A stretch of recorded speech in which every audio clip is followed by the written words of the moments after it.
left school all those many moons ago. Right. At the fine old age of 14. Yeah. They drove me to a farm and I stayed there for the next 60 years. Right. And this is what they made of me. What type of farm was that? Was it? Mainly dairying, but at that time we had sheep and we had crops, a bit of, about 30-40 years of barley, and things like that. Quite a big, but now, this past 10 years, or past 15 years, actually, kind of semi-retired, Right. which I'm still today. Yeah, so I'm still doing a bit of farming, but I got involved, gosh, 25 years, nearly 30 years, just over across the road, Is that where they started initially, wasn't it? But we didn't start there until 2003, but we're over there, I don't know, I think it's 1989, 88, 89. Well, actually, I came out here in 87, 86, 87, we're building that place over there, but this Irish medium never entered my lexicon, never entered me until 2002, 2001, 2002. That's a culture centre over there, which... Dunola. Dunola, yeah. And it's, we had... Whenever you set out, you set out with the best of intentions, as the man says, the road to hell's paved with good intentions. But there's nothing more up it was that way with myself and a few others. But about 2001, we were flip-flopping around over there, kind of running around and we hadn't great support locally, it was just, there was no reflection on it, just people didn't want to support it. They support a pub in the town, they went to that pub away down the road, but they wouldn't come into our wee pub because they might deem it to be a wee bit freaky or whatever, because we were in the road of traditions. I was in the circle of friends that I liked our traditional music, and that's where we're coming from down there, and this Celtic thing. They're strong out there, they Yeah, there's quite a, and that girl there is a most talented girl. Singer or musician? She's a singer, I totally recognise her face, actually. She would have been on TG Car, maybe. Very much so. I totally recognise her. Very much so. She'd be one of the most, at her young age, she would be one of the most versatile, talented in Tyrone, without a fear of doubt. And even in the north of Ireland, she's known far and wide. And all her family are all talented musicians. Fantastic. So they're from this neck of the woods as well, and they're it's from, all 8 mile away. Right. But it's all the Gorton Glens. Music there as well, and it's tied in with the language. So, her father, actually, I would know quite well, that, gibberish. And her mother too, and she was one of the very first girls, children that set foot. Attended the school. At 4 years, whatever age it is, 4 years of age, 5 years of age, and she was down at the we had mobiles, I mean, they weren't very good. What mobiles is, they were falling apart, but we were trying to patch them up as best we could. So we come in, the children all come into Dunola, and that was a fight in itself, getting them into Dunola. Not that it wasn't that they were afraid or anything. It's just that it just didn't suit teaching. We couldn't, even at that age, at 4 years of age. Was Dunola there before the initial school? The preceded? It was there. It was there. We were there from... We were building that place, the longest running building project, because of no money.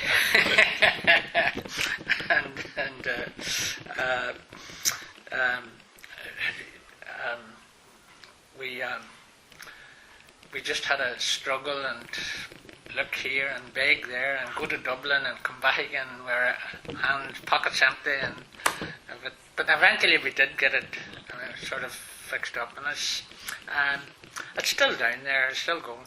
But around about 2001, 2002, I decided, I was company secretary, you see, I'd been out there nearly for 10, 12 years, up until that, more actually, about 1986, 87 year. Good God Almighty. As a secretary of the company over there, we formed a limited company over there. That's the way the advice that was given us. You know. To make it sort of official and correct. Make it legal. All that So, and then we... so you could say the seeds of it actually goes back to the late 80s? Oh, yes. Oh, right, yeah. That's right. So, I had always a very respectful and passionate interest as Gaeilge, even though I couldn't speak it too well because, as I say, I was too busy farming and the boys right here too busy. Well, we were all enjoyed it mainly, but there was quite a few headaches. Like if you even asked Deirdre there, just what the headaches she had as principal. I mean, she could fill a book, and it mostly the same way over beyond. Whenever you're building something up, and people around looking for money, looking for supplies, and keeping them all half contented, you know what was it? So, but we struggled through it, and we got there. But to say we fast track to 2001, 2002, and we got talking to Corla and Gaelscoil out there up in Belfast, or I got talking to them. Now this is something that they did, and just shortly after, I can't remember. I think it was in 2002. Julie, well, you didn't meet Julie yet because she said she would be in after. Julie would be in about 1 o'clock or so. But Julie was a determined, very down to earth, very determined to follow my lead. And she was one great girl. Like, I mean, without it, I don't think I'd be sitting without her. I don't think I'd be sitting here. She joined us about around 2002, halfway through it or thereabout, and she's never taken her eye off the ball since that until this great development here has. You know, it took about 15 years to get us to the drawing board with this here. So, but. Initially, the Corla people. Is that recording? It is, yeah. Sorry. Yeah. Good. Initially, sorry. Yeah, grand, yeah. You'll have to edit it. No. But initially, once we got on the sort of the same page as, if that's the right way of putting it, to the Department of Education, and we had the Good Friday Agreement, which we would kind of, well, it wasn't a big help, but it was some help. They were kind of like change a bit after that with the department. That's right. Yeah. But once Corla and Gaelscoil people, Philip Rooney, and came and talked to me, and a few other guys, and then I went up to Belfast and we sat down and we talked to them, and I set out my stall to them that this is what I would like as an Irish medium school for this area. Now, just it was a bold step.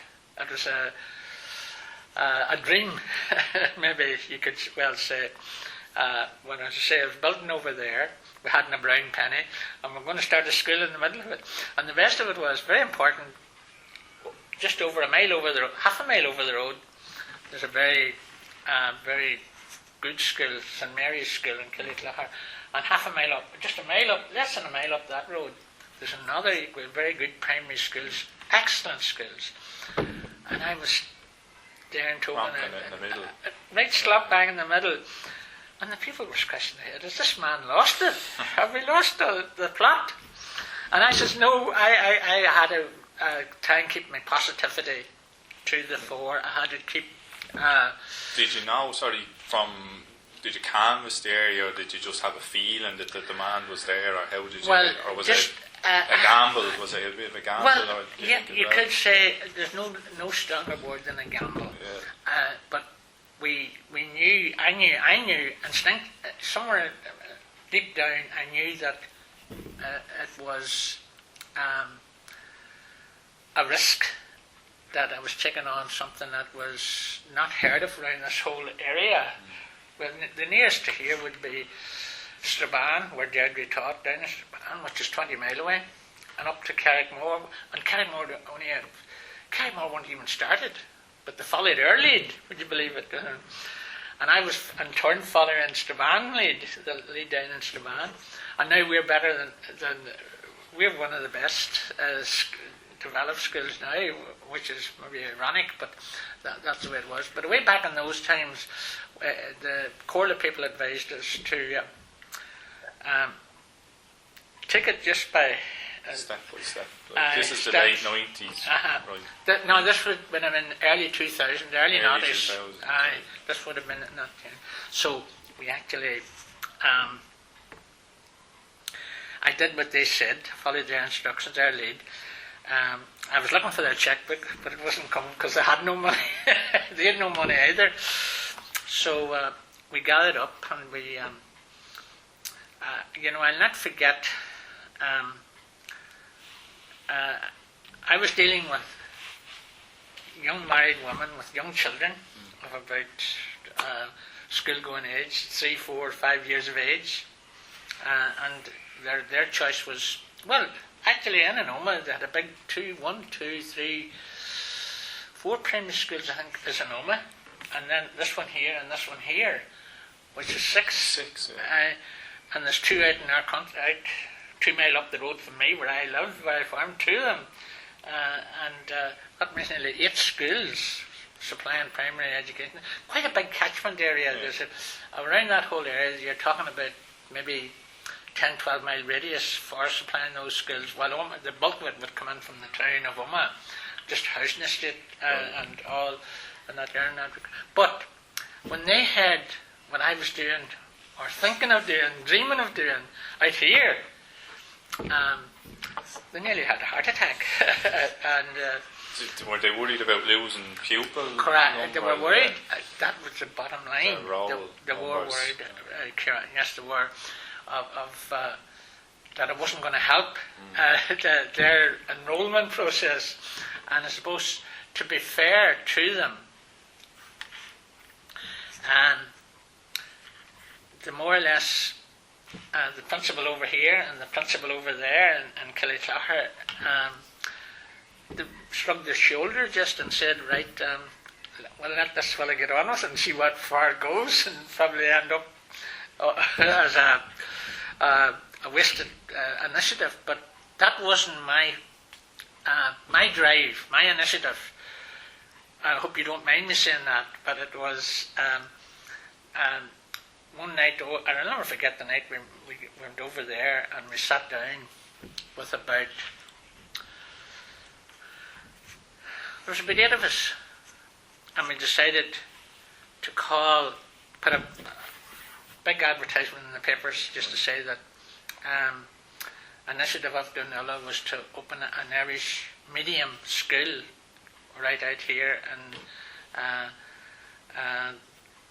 in the Donnella catchment, and there's many that we put a big ad into the paper, it cost us £50. We hadn't got 50 pence. What year are you talking? This is 02. Right, yeah. And we called a meeting, and we actually had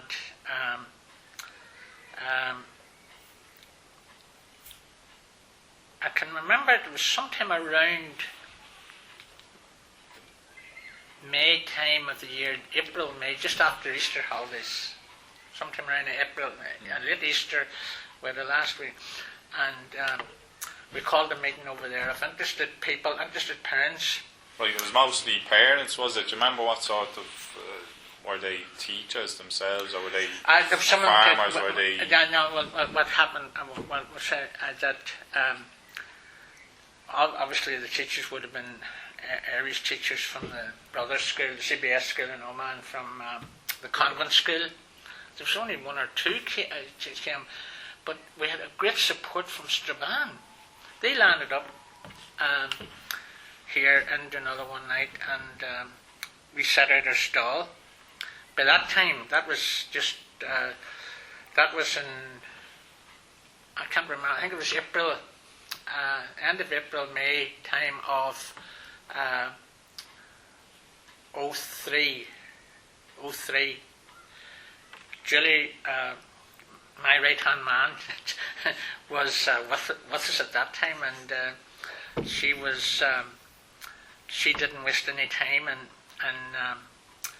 taking whatever lead she got from me or any initiative she got from me, and to be fair to her, she didn't spare it. That I have to put my hands up, and I'll tell her that too. I have told her actually, but that was I'll say in 03, and later on in September we finally got 2 mobile units supplied here in July. They came here at the start of the summer. That's the road. 2 mobile units, and they were just sticking together. You know, they would have been held better together with chewing gum. I said it was just you could have done that and it would have failed. The wind would have blown them out. Chipper God, they were. But we got a couple of boys to patch them up, and they made a hell of a good job. We got a lick of paint and we painted it, and they turned out. And for the next 15 years, that's where those wee children were, you know. Fast forward then to September 03, we let the parents down because we hadn't the school mobiles ready. So we got them into, I took the decision to take them into Dunilla, into that centre there. Is that big enough? Is it? Oh, it's quite a big place. And a big hall in it, and a couple of rooms upstairs.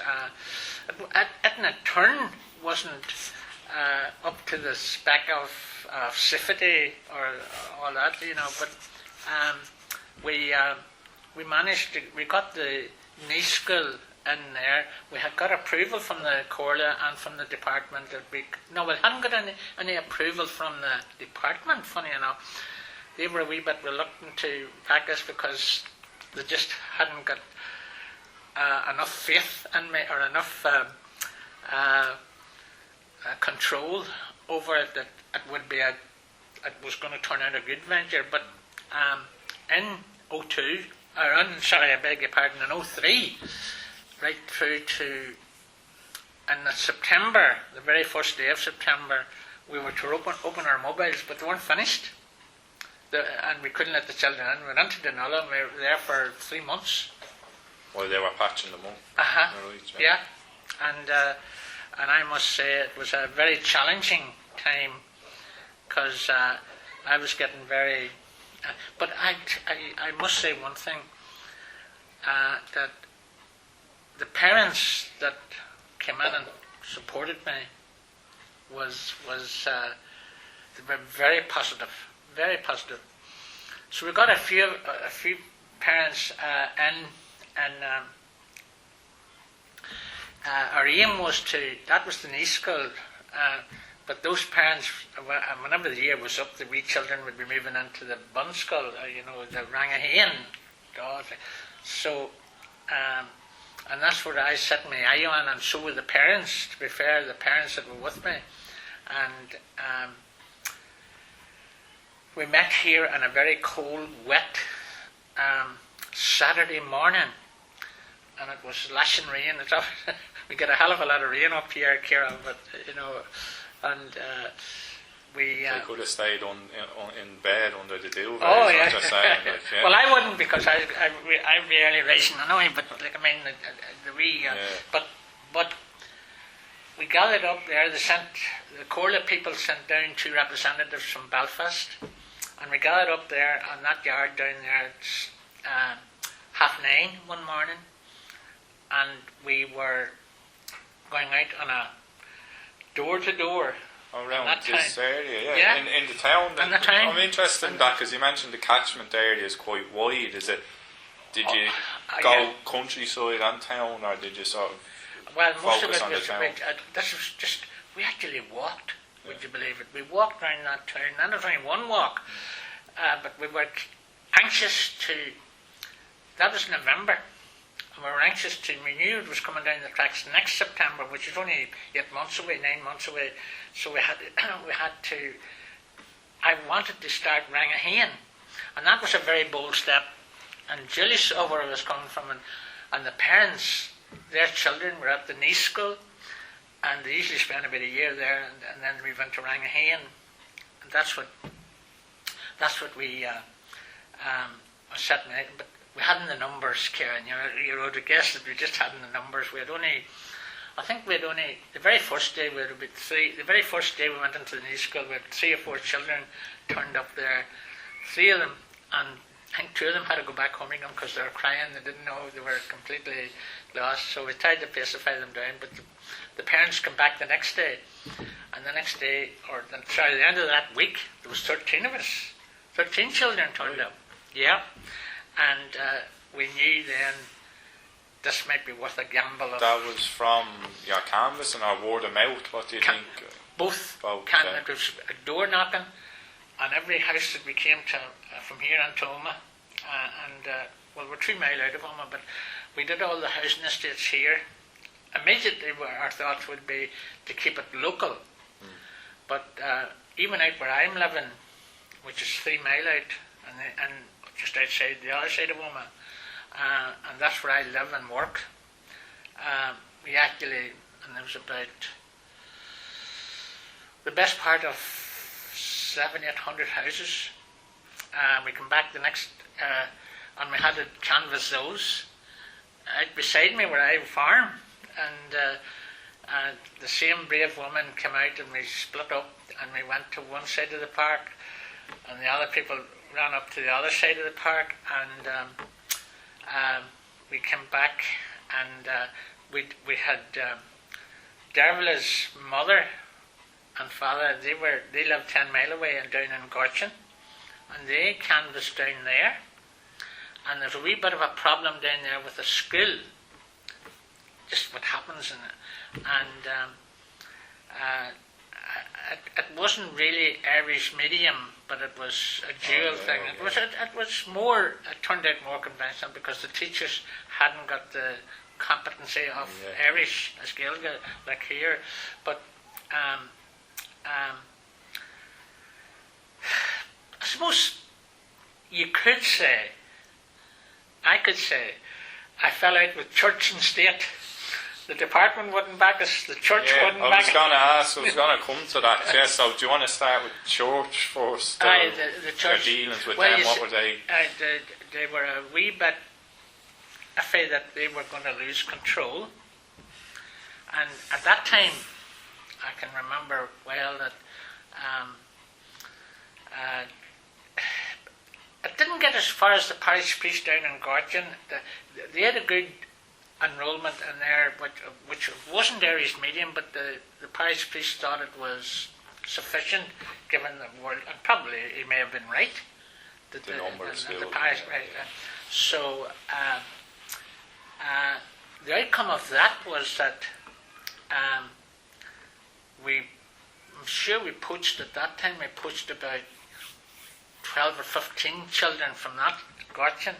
But then getting them 12 mile or 10 mile on the road to here every day was another ordeal. Yeah.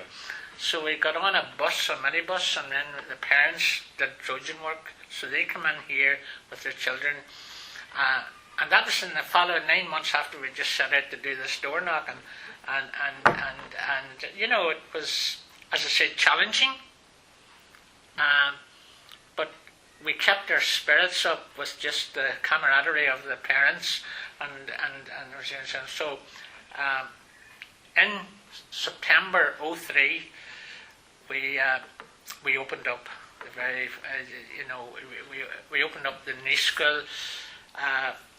Then we had 2 lapse years. We didn't get this bun school open till the Labhraíonn opened till '06, which was 15 years ago, or whatever it is. But I remember one Monday night, another wet night. We had a football match all night here, and we were supposed to be out canvassing, and we went into the football field, and we canvassed in there. Anyone that I knew, and they thought it was mad, but still. Well, that's sort of spurred a question in me in terms of, you mentioned cultists earlier, and now you're talking about the GAA. Were they any help? Not a while, lad. I must say, but quite honestly, there's a club here, right? Where we're just in this Killyclahar club, and then we had.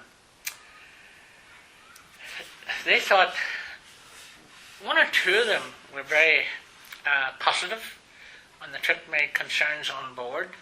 I told them that I was this is what we're going to do. I needed permission because they owned the ground. We had another. That was GAA ground, was it, across the way? Yeah, across the way. That belonged to the Killyclahar club. So we built the big centre, the Dunullah Centre, which had limited company status, and we got on reasonably well with them, but we had to pay them. You were renting the land. Well, the site, we had money saved up, and it was tough, but in Dunullah itself, but then the money always runs out. Whenever you're doing a building thing, it just disappears. It's like snow of a hedge. It just disappears. But we managed then to buy the Dunullah site from Killyclahar Club. They wanted money to do their pitch development, and we wanted a site for built. So that happened in the earlier years, but we got them paid up and paid off for the site, and we went ahead and done that. But then followed through, or fast tracked to 2006 was the year we got into Rangahain, and I was all chuffed. I was delighted. I was also delighted, for the parents' sake, that we were going to succeed. I didn't publicise that. Oh, I'm telling you one aspect that I missed out on here. A couple of minutes ago, I mentioned the church. Yeah. I was falling out with the church, and I was falling out with the state because the state wouldn't back us, and the church wouldn't back us, and the church thought I was mad.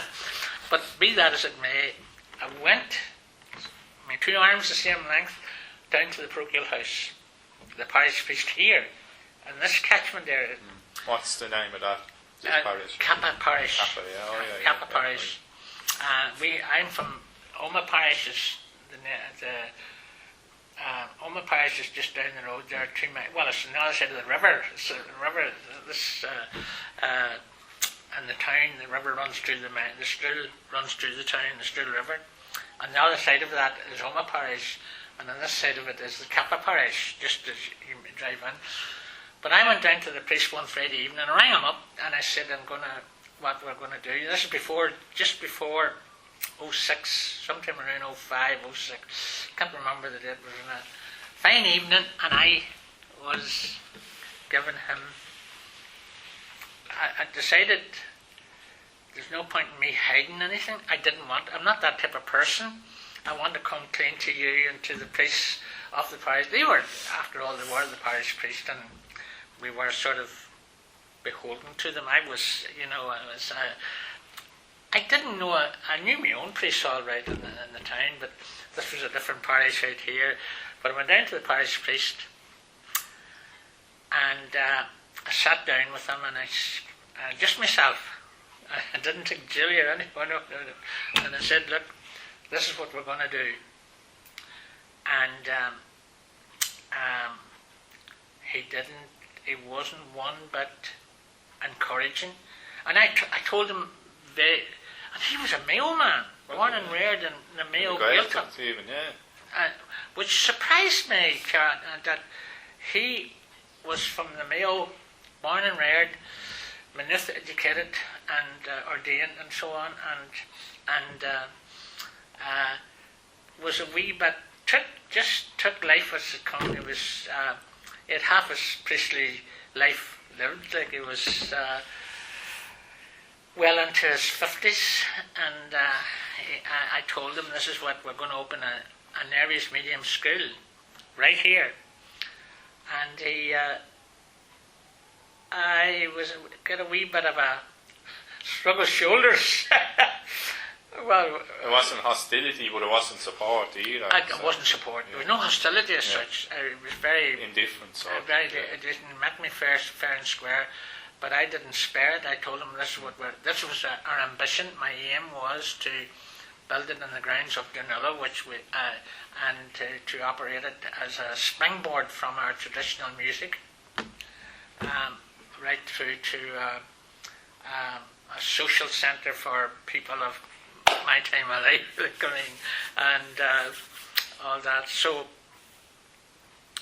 the meeting with the parish priest down there didn't last very long. They last, oh God, about over half an hour just when I left to come back up again. And I never told a sinner that I was down with the parish priest, because I would say they'd be labelling me then that I was a wee bit influenced by the church, and I wasn't really. I was concerned. I decided that the best strategy was to go and tell the priest, and then he could either laugh or accept, amend, or reject it. But did you told him at least? I told him that he wouldn't hear it second hand. He wasn't going to hear it from parishioners who were over at that school in Killyclahar, or up in this school here, which was Recarson, just up the road here, and actually, and that would, if I was doing it today, Ciara, I would say that I would do exactly the same way. I wanted to communicate my expectation to you and to everyone that wanted to listen to me. So, further down through that there, but then if you think, and this is where it gets really, get a wee bit more than just disappointing. The political setup we had, which is, it was out there, I didn't like it, because we were perceived to be, that we were somehow hell-bent in chasing our non-Catholic people, non-Irish people, for whatever reason, that were tied into the system, the political establishment. But again, like going to the parish priest, I went to Sinn Féin in that town, and the member that I was talking to just lives up the road about 8 miles. It's totally within the catchment area. And I said to him exactly what I said to the parish priest. I said, this is what I'm going to do.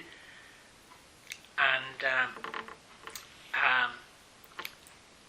he said, you're what? And I said, I'm here to get your support, because you can go up to the department in Belfast. He was a very astute politician, Barry McElduff, a very astute politician, and at that time prominently known.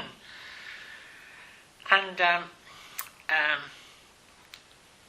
that, God, I'll never forget that day, that morning. I met Julie actually. I met Julie on the staircase that morning, and she says, "Where are you way off to?" And I said, "I'm going out to build a school, Julie, if you want to come and join me." But in actual fact, I was going on to see the Sinn Féin people to lobby them. And then I come out of the Sinn Féin. I set out my stall the same as I set it out with the priest, the parish priest, and I said, "Look, this is what I told this man here. This is what we're going to do, and I want you to get me money. I want you to get me from the department budget, the Department of Education budget." So from that day to this very day, Ciara, he never said to me, "You're going to build a school you're thinking of starting an Irish medium school, and he never, ever lifted the phone to ring me, to support me, moral or otherwise. Didn't. And I came into that office that morning, his office, and I went straight to the SDLP people who would have been another prominently. I thought maybe it's not that there as political clout within this community is kind of exaggerated because they think they're the bee's knees, and they weren't worth that. The SDLP and Sinn Féin, hopeless for what I wanted to do, moral support, financial support, and community support, public support. And from that day to this day, now the Sinn Féin, SDPLP, they never lifted the phone, they never came back to me. I was known quite well to the Sinn Féin and to the... I knew that although the SDLP boy, he was from Strabane, he was in the big office in Ómaigh, they were getting destroyed. The SDLP didn't cut the mustard at that time. They just Sinn Féin would have swallowed them up. But none of the two parties, absolutely hopeless. And I'd have to say that. Why do you think that was? Do you think there was nothing in it for them, or no? It wasn't that. I'd just say that this boy had landed in from out in the wilds of farming and come into this town, in here to this office, and thinks he's going to start an Irish medium school, and it was going to be just, it would fall like snow of a hedge. Snow of a hedge. It would disappear, fold up, and they didn't want to. Any political leverage. I was looking for political leverage, but I wasn't going to apologise. Obviously, if you went in and knocked on their door and sat down in their office, you were looking for. If it's political lobbying, I'm not going to apologise about it. And This is what we're going to do. I was single-minded, determined to do this. And when I say single-minded, Karen, that had repercussions within my own committee members down in Dunulla here, because they thought that I was going to bankrupt everything. I was just going to put the whole. He thought everything was just going to fall like snow of a hedge, and I was just going to cost a ball of money. And to a degree, they may have been right, but I remember. As I say, I dismissed. I said to Julie, I said, the politicians are hopeless, absolutely hopeless, unless they want their photograph in the paper, in the local paper, to say these baby. But they were absolutely hopeless as regards. I'd have to say, and I regret that is so, because they're championing a bit about a minority thing, and Irish medium education would be in the minority, obviously, because of our history. Because of our voiceless in the community, and I wanted to change that. I wanted to give us, as Irish people, I wanted to give ourselves a wee bit of self-respect. If that meant starting with wee young children of 4 years of age, 5 years of age, then I think that I'll die happy. and that still my train of thought, because I told that to Deirdre too, and I told it to Julie, that is my train of thought. And they laugh at it too, but it's whenever you have that gang of children in here now, 170 young children. Is that what it's at now? 170? But then there's another 26 in the knee school, just across the road, just there. And there's about 192 at it just here at present altogether, knee school and bun school, so they're doing quite well. But I do remember coming back out, we had a committee meeting of Dunulla, and I remember a couple of the boys, and these boys that I worked with, great for tradition, great for cultural development. Even they wouldn't have turned a blind eye to what I was trying to do. My explanation to them was that I wanted Irish medium education that would fit into cultural traditions, which and a perfect fit. Like, you know, it's we've lost it because we lost the language, and I wanted to reinvigorate the local community. This is what we're doing. We're not just coming out here out to there to really well, yes, we enjoyed it. We enjoyed the thing. It was no easy. It was no. In fact, it was very, very, very difficult at times financially. Very difficult. Time consuming as well, I would say. Yeah, but remember, the boys that I sat with were very, very tough-skinned, mainly farming-based people who should have known. I was the exception, possibly, and although my first consideration would be farm, and I'm coming from a farm background, and that's the only thing I would know. But I would know about the community in which I grew up and which I respect in the main. But whenever I got involved over here, would you believe it? I went over there, and there were. I'll never forget it. I spot them. There was 4 meters of bog, of turf, on the foundation there, and we had to dig that away and doze that away. And I went out myself. We had to dig that away, and I had to get. I had to move. It's a question of moving heaven and earth to get that there foundation, to build that there down there. But that was in the past, way back in the late 80s and into the 90s. And as I say, my preoccupation was the school, Irish medium school, which. And I remember saying to the boys whenever they were badgering me and they were giving me a tough time, that I would be much better off.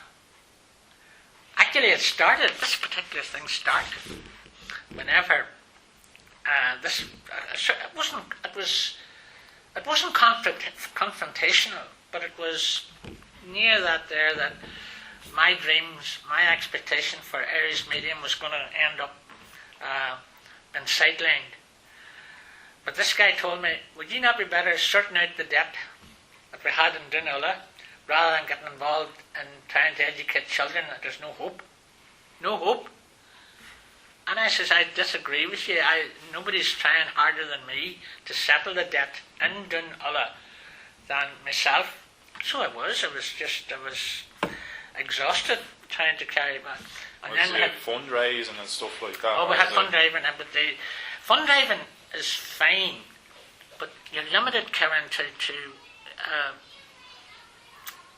we had very good fundraising days, but you were limited to a relatively small sum of money versus the debt that was owed. Now, and I leave there was a considerable amount of debt which I was chipping into, and I was paying it out of my own pocket, and I succeeded part of the way, and then the fundraisers come in to complement that, and by and large it did. But I must say that all over, we had quite a number of people came from outlying towns like Dromore. How many miles is that? It's 10 mile away. How is it? So one's 10 to 12 miles. And 10 mile up that, up on the west of our province. And then they were coming away down from Gorchin, where Deirdre Scoile is from, Gorchin, which is 10 mile away out there. And they were coming from Pomeroy, which is 16 mile up this road. And more nicer fellas you wouldn't meet. You wouldn't meet. They were all we actually became very friendly with all those people. albeit that they knew the situation that I was involved in. I was trying to, I don't know, quite honestly, I don't know how I kept my sanity. In fact, I was coming out of the bank in Ómaigh one day, in Allidary's bank, and I got a kick in the backside and said, "What kind of a chip are you doing out here? What are you teaching children out here?" Kicked you? And actually, we're ready to go through me because, and I says, we're teaching them Irish medium education. A child, the same way as I went to school 50 years ago, 60 years ago, I went to school, and they just taught me the ordinary out of the same. The only difference in the hymn sheet that you had or I had, and the ones that the wee children have out here now, is this is in Irish and that was in English, and that's the way it is. But there was one or two turned a wee bit against me completely, really, and would have liked. And this is a sad thing. Would have liked nothing more, Karen, than to see that school just fail. Yeah. And but I was determined to do it. I had the butt between my teeth, and many times I said this to Julie. I said to Julie, I said, "Look, I have the butt between my teeth, Julie, and I can give you a wee bit of it, or I can give you it all." I ended up giving her it all because she started to work, and she worked really hard, like me, and she was just working as hard as I was. I was too busy farming, and she was too busy. Well, she was making babies in between, and I don't know how she stuck it because she had two wee children all came through the school, which was fantastic. They're now, I think one of them might have left now, and they're going to their Glenns or wherever, and the other wee girl is still here, I think. Maybe the two, I'm not sure. But, and they're nice wee children, they're great. But I must say that whenever we sit down now and we talk about those far back days when it wasn't all... actually, when the night that we introduced the community here with that ad in the paper, who was the first in the door, which turned out was Deirdre, came from Strabane up to our meeting here. Deirdre came, and I didn't know her. I didn't know her from her, and she had to introduce herself to me, and I had to.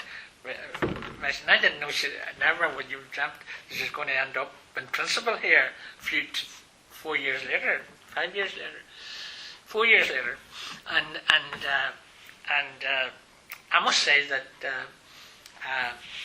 she is she was under enormous pressure, and I know that. Whenever she was under enormous pressure down there on the wee mobiles, but whenever we started to build this and get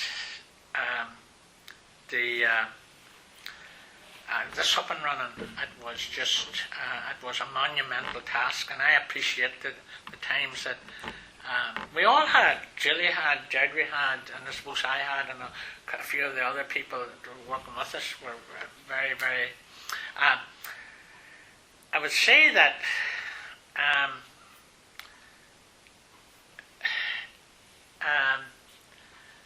Whenever I'll be careful here that I don't want to either exaggerate or prejudice my the friends, the people that I work with, or the gist of what I was trying to establish here. And I must say that, there's lunch. No. I must say that some of those people, once they saw the skill established in the mobiles, once we got that sort of kick-started, still in its infancy. My committee down in Dunulla they thought it was going to peter out now. And even when the prefabs came in. It was going to peter out, that'd be all done and dusted within the year, and we closed down and we had no support. But believe it, ironically, in the society or the community that we had, Karen, this is amazing. We had Corla, but we also, once we got established with the local education board, who springboard from Ómaigh to the headquarters up in Belfast, up in the Department of Education. Now we had one very, very, very, very good man up there, was Martin McGuinness, who's now got he was the first education minister, wasn't he? Correct. So he was the first education minister, and we talked to him. Deirdre talked to him. So did Julie talked to him initially, and then the Corla and the Gaelscoil people talked to him, and he was much different from our local man here, who didn't give a damn. The ironic thing about the local politicians, I had very little support. In fact, I was playing a one-man band, and I hope that comes true to you, that it was, as I said to you earlier on, falling out with church is one thing, and falling out with the state is the other. So I was left hanging, dangling, swinging from just with the tail, and whatever way was going to happen. They thought, as the establishment either side, that it was going to peter out and it'll be done and dusted, forgotten about, and that was the opposite of the way I was believing, and the opposite of what I was trying to sell to everyone. But and I must say that the Corla people were, Corla and the Gaelscoil actor, they were duty bound to sell their initiative to the Department of Education, which they did. And if you look at the growth of and the big, like Belfast, like Derry, Strabane, Coal Island, Newry, and that there would be gaining a little bit of respect. 5 years ago, Karen, I went to hospital in 2016. I had a cancer, prostate cancer, so the doctor told me that if I wanted to stay above the ground, you better get yourself looked about. So, and obviously, with all the stresses and strains and all the rest of it, the previous years, it's not a bit bloody wonder. I don't know how I survived it, and I don't know how Julie, with a couple of young children, and a very sick, she had a very sick mother. Julie had a very sick mother with cancer too, and she died since there. She died about seven years. Yeah, no, she died more. She died now 9 years, but she was a lovely woman, Julie's mother. And I went into the hospital, and I was put onto the doctors told me, and the consultants, they were very good. I had to go up to Altnigalvin first, and then I went to the city in Belfast to get a wee bit of radiotherapy treatment, and I had to stay there for 42 days in the hospital, which coincided with Julie and Deirdre doing a hell of a lot of work here, because we're just getting more or less approval with money for finance into what the cost of this project at that time. 2016. And one way I was glad, well, I wasn't glad I was lying in a hospital bed or anything of that nature, but I was mighty glad that I had somebody like these two, Deirdre and Julie, to fight my corner, if you know what I mean. And I must say that they were top drawer at it. They came out top drawer. I was no sooner home from hospital in I got the all clear in the middle of 2017, that everything scanned and cleared, and the doctor was very, very impressed with everything and gave me a clean bill of health. and you know, it was great to have together. So.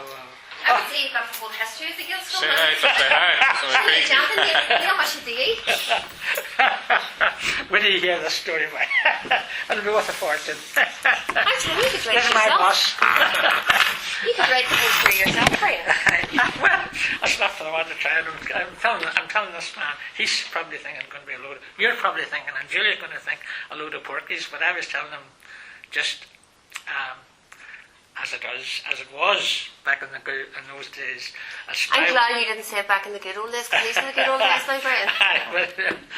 Go on, but listen, I've given it out to Kieran this far. I'm up at just singing your praises actually coming in the door before you heard me in my heels coming yes, down the corridors. That's what it was. Saying that in 2016 I'm after telling Kieran I ended up in hospital, going on to the radiotherapy, and after whenever you come out of that you'd be kind of groggy or not, but I wasn't. I was stood out to farming away and in here, but they kept me informed of what they were doing, and whenever I come into the Board of Governors meetings here, Deirdre read out exactly what we were going to do, and top of the list was approval for a new school in 2016-2017. We got the words. It was actually 7 years yesterday, 24th of June 2014. There you are. John O'Dowd announced us. And 7 years down the line we're in. Aye. But so that brings us now to 2 years after that in 2019 we started here, and whatever date it was it August. I got the keys the 10th of July 2020. That was last year, just amidst a mass COVID. So it was an achievement that I mean, every time I drive past here, I bless myself because every time I drive past, I cry. Going up to go to work. and Deirdre says we're just punishing her. Hey, is Deirdre back again working? Deirdre's always back. Deirdre's not leaving me. No, she is just leaving me this year. This year, back to Derry, is it? Back to Derry. She come in there, and I wanted to speak with God, how you tell you. She's going to be a high achiever, that girl. But Brian, who taught her? I was. Yeah. Who taught her? Yes, it was the school. Nice. I was telling Karen that that girl landed in here the very, very first day to go to the new school way back in 2003, and that was one girl that landed in with her mother here. Her and I think maybe another sister. They came from Gorchin. And I was telling Karen, giving Karen the geography of the place, that Gorton's 10 mile away from here, and you have Carrickmore and you have Strabane. They come from everywhere. Because they come from everywhere because we're the only Irish medium school in and around the Ómaigh area. So we're the feeder for, like, we've ones from Dromore, Drumcunn, Newton Stewart, Loch McCurry, Mountfields. Everywhere. Yeah. Everywhere. That's the wee hunter towns, the wee satellite towns of Ómaigh. And even down as far as Strabane, where Deirdre first set out her stall down there, and that's actually we're ahead of them because we've got a brand new school here, and they started before us. And local rivalry. Yeah, local. Well, that's where I came from. You see, I came from Strabane. I came from the Gaelscoil Strabane to here. So that's where. It's onwards and upwards, Kieran, and there's no turning back now. We've got the bricks and mortar behind this place, thanks to Deirdre, thanks to Julie, and we, you know, and whatever bit of time I have left, I'll be keeping an eye on them to make sure that they honour the follow follow the path of success that they have achieved up until now, and it's just going to get better. And you see, if we don't, he'll come back and hunt us. That's it. Ghost walk in the corridors. He'll never leave me. He'll never leave me. Never McKenna? No. You'll never leave me. I've nothing else to... But You've nothing else to do, only torture me. Actually, do you know what? What have I done now? I was telling Emma said Emma's having a school party, a school lunch, a staff lunch over at the Brothers' School, and I wanted her to come out and talk to you because she's two wee children here down here, and she would be the one that could tell you the nuts and bolts beyond what I've told you. And but Emma would live about less than half a mile away from me. She lived just over in the bottom. And I was here a couple of times a week there. But the other morning, 3 weeks ago, it's no surprise, but 3 weeks ago, because of our situation now with Paris the Thought, this COVID thing, which is very difficult for me because I'm coming into wide open spaces and coming into an environment of has to be protected, has to be sanitised, everything has to be but I was at my church door on Sunday morning of 3 weeks ago, 3 or 4 weeks ago, and the surgeon down in this, or was the surgeon, the doctor down in this hospital here, who lives right up beside Emma. His house is here, the doctor. Well, Emma's house is here, and the garden's here. And Emma's wee children go out here. But the doctor came to me at the church door, and he says, "Why is the children of Gaelscoil and gCrann not speaking Irish?" And I says, "I have no idea, Tom." His name is Dominic Pinto. He's from away out. He's from, what part of the world would he be from? Away out in the back of, his wife's Croatian, and he's from Horn of West Africa. It would be that type of thing. And he got a job here whenever the hospital was up and running 20 years ago. He got a job there, a consultant, and but he came to me and he says, "These children that go to the Gaelscoil," he says, "what do you teach out there?" And I says, "We teach Irish medium exactly the same." This was only 3 weeks ago, Deirdre, or about a month ago there. And I said to me, and I says, "Why, what?" He says, "They should be speaking more Irish."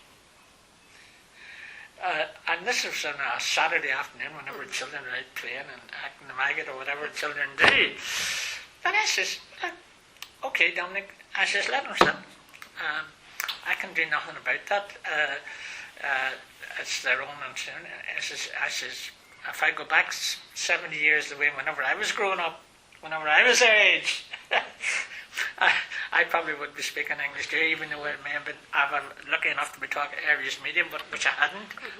But I probably would be talk as children do, blather away and that's their home language. That's why.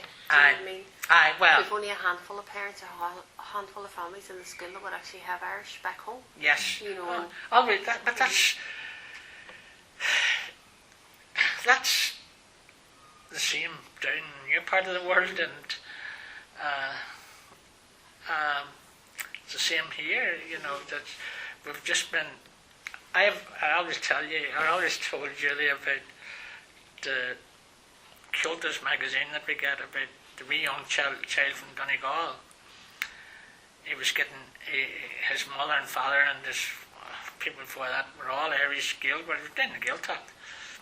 But the teacher, and this only happened up until the back of the 50s there, 40, 50 years ago, 60 years ago, and the wee children. The wee children were bleeding their hand because they had bit the Irish out of them to get them to speak English to confer, because Irish would never take them in the middle of London because all those children at that time were all educated, emigrating to Scotland, to England. Not so much. Where was that you mentioned that happened? That happened in Killybegs.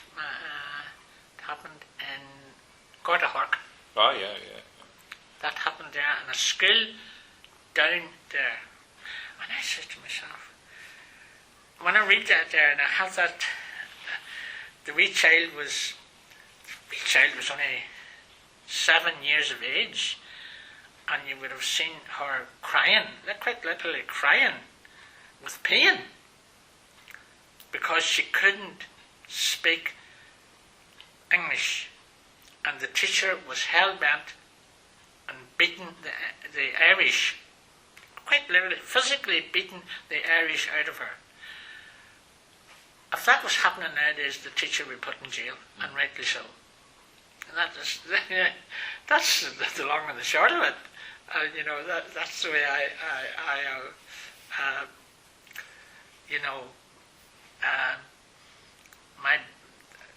the way I believe. It's like God. If you watched the news yesterday or the day before, all this abuse of children and these sexual perverts that have abused young people, and they were sentenced yesterday to jail, which they should never have been let out of jail, but they're going to ruin young people's lives, and they have ruined them. Was both that priest in Uri, God save us, what he did, what Finnegan did to those boys in Uri, just destroyed their lives.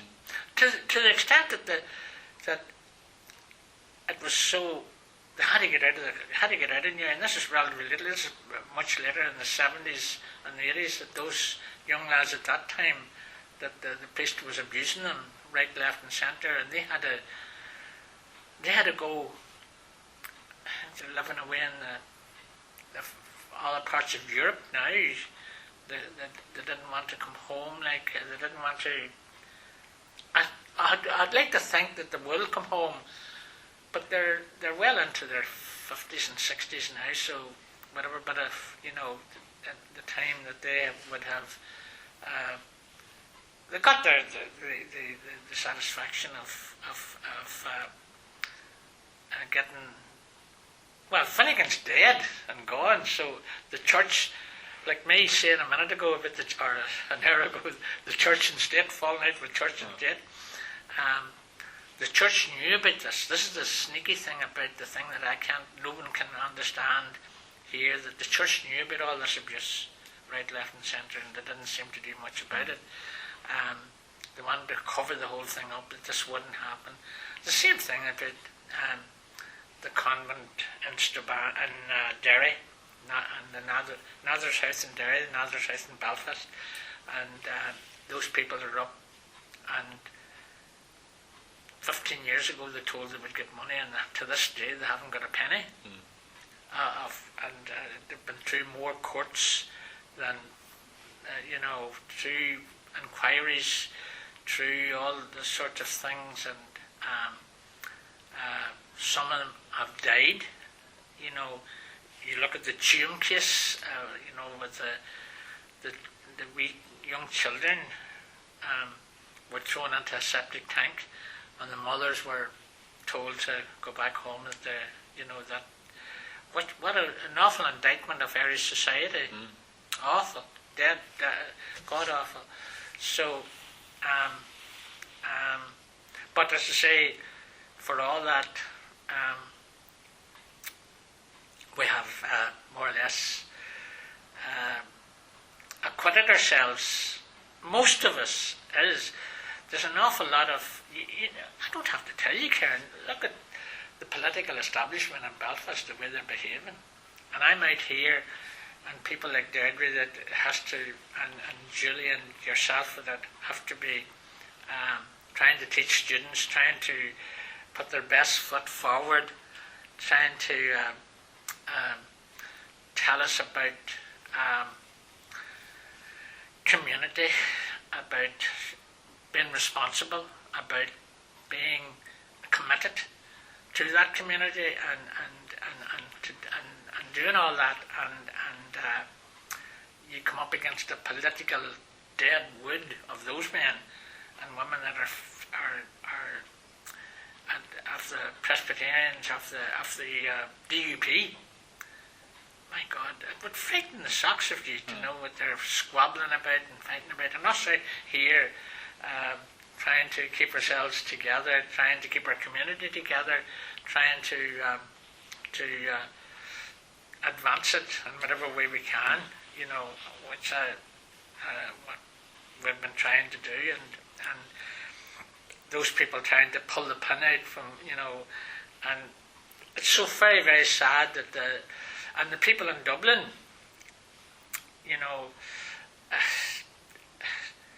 my God, they can be disappointing too, political level. Yeah. Very disappointing. And I'd have to be quite honest in that there, that they do get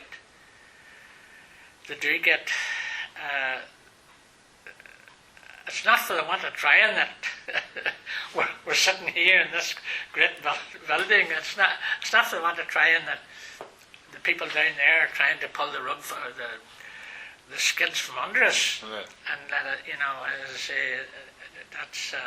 Well, the Dublin establishment was no friend of the Gaelscoil movement never. Either, in the 26 counties. Oh no, they were not. Yeah. They were more hostile than the 6, of course, but they were they'd speak out of both sides of their mouths. In Dublin it was different, but not supported really. Well, do you lecture in Dublin City University? Well, I haven't this year because of COVID and that, but it'll just be research now. For the next 2 years till this book comes out, so hopefully, if I get it out, well, good. By my sauce day. Well, you'll have to send me a copy. Or Definitely, I'll buy a copy. Yeah. I'll try and have a launch, in different areas, and maybe in different provinces or different local areas if possible. Yeah. Depending on time. Launch in Belfast or somewhere in Dublin, Cork and Galway or something like that. Oh, that'd be great. Yeah. That'd be great. I'm conscious of the time now because I think Deirdre wants to start. And I don't want to, because I know she had to finish at 2 or something. That's right. But you've given me great stuff there, wealth of wisdom. That's been a wealth of stuff there. Well, I know, but if Julie come in here, maybe she's not, she mightn't been to later, but if I'd like to be here whenever if Julie come in, and she will be in, and then Emma teaches in the Brothers, right. And she's from Donegal girl, Donegal educated, fluent Irish, speaks teaching Irish in the school, in the Brothers school, but then the accent, money. Really, yeah. When was that? Was that recently? 3 years. Well, the Brothers Nomad has been. It's just. It was like a unit or shrub or just one sort of stream through the thing, and they got rid of it, did they? They just got rid of it. Oh, yeah. Every time I buy some money, grabs me. Julie's on her way in. She'll be in a couple of months. Okay. Here, listen. Yes. Do you want to tell this man? What do you want to know from me? That Brian McKenna has already told you. Well, you're saying it's going to be a load of porkies. Will you hear it? It's on that tape. Yeah. That's soon, I hope it is. Well, just for the cool about affection. Special my house, like I told you to. Near Tuggy Maithley Gillick. Dula mis mo chuid Gilligan near Hossie Mashare Vanscal, Blinty Johan. Agus just fi dialogum sa Changa, just near vi Mr. Skull, vi Commons Gale, grew my Michael or in Gillick, so we got a grew kind of dialogum on, grew in his high my. In the Asian, Hill means hammer fad, no hockey means hammer fad, grew my gay vex checkers. But I can punch in near me near vi Gillage Heslum, maar I can am shot Michigan sheer kind of knee jig no ish. Going ní mór an Gaelscoil ar fáil, but lá mé ra when me McKenna sa Gaelic agus star agus lá mé ra agus who make fratan vog chun cemiani and edges. Agus your hand by Shara Shaw, curry cash arms, Laveg Chagas and Gaelscoil. Be a can am shot Nero Glor Matrion. Agus different right, okay. Rahim fee she your hand me wall for 3 foster and Gaelscoil number Nero Matri beer fine. Agus who may shag Niska. We're just Nero my one Glor, Laveg Chagas kind of freach van the Gallagher and Hammer fan. So Hossie Misha sick Gaelscoil, Agus kept me blain on. Then Deirdre and pasta island Gaelscoil eat hardy air in Tuan. Agus kept me cabbage blain, name blain chan. Then Hannick me shaw yavis and me, Agus Tommy and shaw hun. On Aston Count or the sausage? No, as Porton Dinnan me, as Porton Dinnan, Condare Vahaway. Oh, right, yeah. So just be with cash of heart. Blow in the tongue. Timber. Blow in rain. I'm blowing. So Shin Pina and Deirdre Hannick me shaw. Your Hannick me shaw if you heard for Kega ish pasture on. Because we're ready to Johnny's skull. But Fina Governor must my fern my Agus Deirdre hug much for any slicer blaine and your blaina. August New York and was your new to Harvey Kia Kate pasture being your flask or guess on the ground. August Louis Brian Shin these Louis Rings and high Greek these and it's not cold to scald or and what a ton that near see Jane we should not ski shock lotion and we'll toss a winter lotion Ta point jokum to law but shouldn't be pashi sokum to him.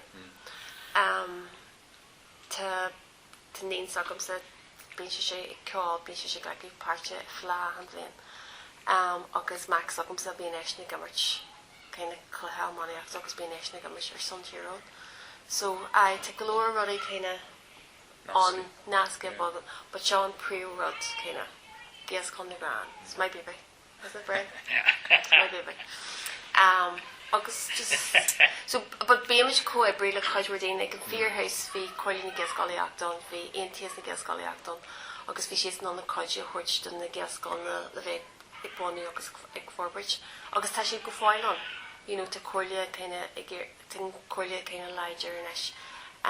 NTS na Gaelscoil been shitting on O'Heave Bahan agus I'm not doing it. NTS na Gaelscoil been by shitting Argot or son Arnilla Hun Shumi Rang Alexander Carfile no Bahan Carfile doing it.